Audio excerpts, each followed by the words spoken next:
Cubalah dulu kalau dia ada kat rumah.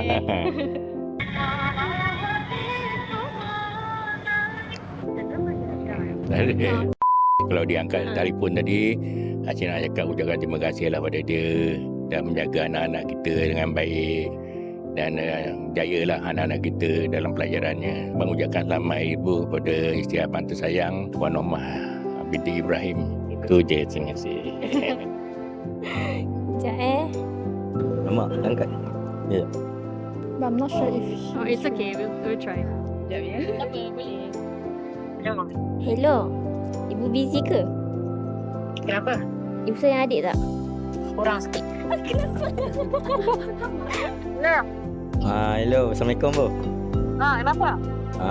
Angah nak wish selamat Hari Ibu. Thank you for everything you have done for me. And I miss you so much. Happy Mother's Day. Thank you, my dear. Okay. Kakak nak cakap, kakak saya babi. Kakak nak wish selamat Hari Ibu. Ibu, adik sayang ibu tau. Asal? Jangan garang sangat. Angah nak cakap terima kasih lah sebab selalu support Angah kat mana Angah ada. Nak cakap terima kasih lah sebab lahirkan Angah.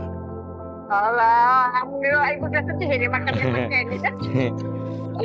Ya nak. Okey, Bu. Pun jaga dia tahu. Baik, Bu. Okey, Bu. Angah sayang Ibu. Bye. I love you. I love you too. Tapi I nak cakap selamat Hari Ibu. Oh, hari ni ke? Okey. Belikanlah ibu kek. Lepas tu belikanlah apa-apa hadiah untuk ibu. Boleh petang ni. I love you, Mami. Mama. Okay. I love you too. Oh, terima kasih tau sebab lahirkan adik.